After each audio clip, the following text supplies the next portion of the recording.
Friends, let's take a look at doing example number 2 in chapter 7. We're particularly going to be looking at a sampling distribution this time, which is very different from what you may be used to when it comes to doing a distribution. So some things to keep in mind as we look at this. I am looking at a population that I've sampled 9 items from. Those items are listed here.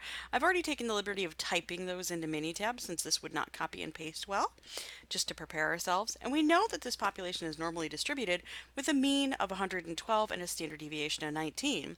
We want to calculate the probability of getting a sample mean that is smaller than the mean for these 9 sample values.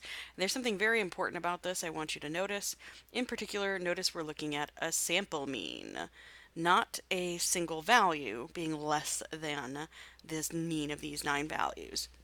This is a fairly typical question about what we're going to be looking at in doing stuff with the sampling distribution. So some things to keep in mind is that normally I'd be very concerned that this is such a small sample because it's not likely that the sampling distribution would look normal. However, since I know that the population I'm sampling from is already normally distributed, I don't have to worry about that problem. It's going to be normal because you're sampling from a distribution that's already normal.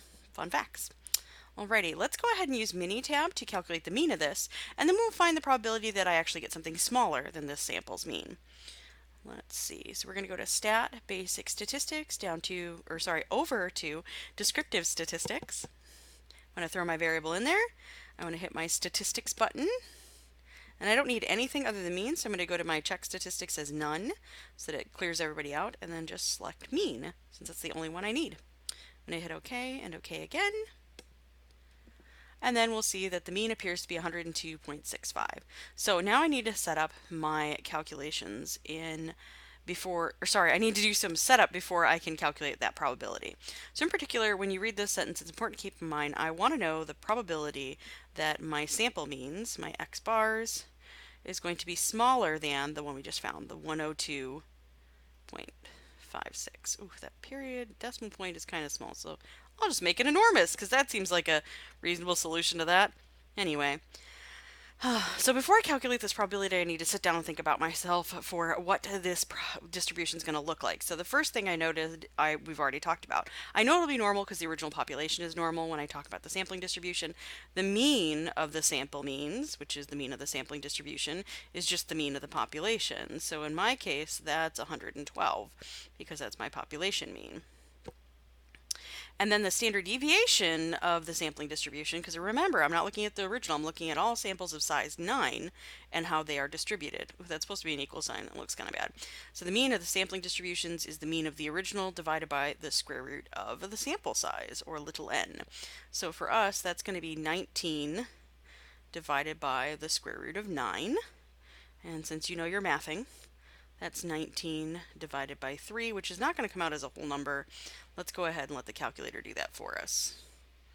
19 divided by 9. Ew, so I'm going to have to round this. That's unfortunate. It is what it is. So I'm going to use 4 decimal places just because I feel like that's going to be enough. I'm sort of making an elective choice here. If you're really concerned, just hit that one key a bunch of times. You should be okay. So now that I have my mean and my standard deviation, I can use Minitab to calculate this probability because I know it looks normal. So I'm going to go to Graph, Probability Distribution Plot, select View Probability, and it's normal. I got to put my mean in there, that 112. My standard deviation, that's the one we just calculated and rounded. Ooh, let me do one more one. And then I'm going to go over to Shaded Area. And I want to input an x value, an x bar value in particular, and get a specific probability. So I'm always giving Minitab what I know, not what I don't know. So since I'm trying to find a probability, I shouldn't be on probability. So then I want to know smaller than, so I want to do a left tail because that's the values to the left of the one I'm interested in, which is 102.56. And now I'm going to hit OK. Ooh, that's very unlikely. That's uber small. Look at that tiny, tiny probability. Oh man. So remember when you see this E notation, that means I'm looking at an expected value that is, what's the word for this? It's scientific notation, so this means to the 10th power. So this means 6 zeros and then the 3, or 5 zeros and then the 3, because you move the decimal place 6 times.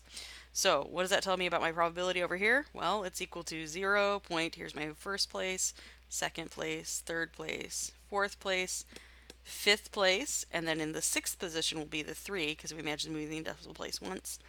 8, 8. This is very tiny, and this can happen.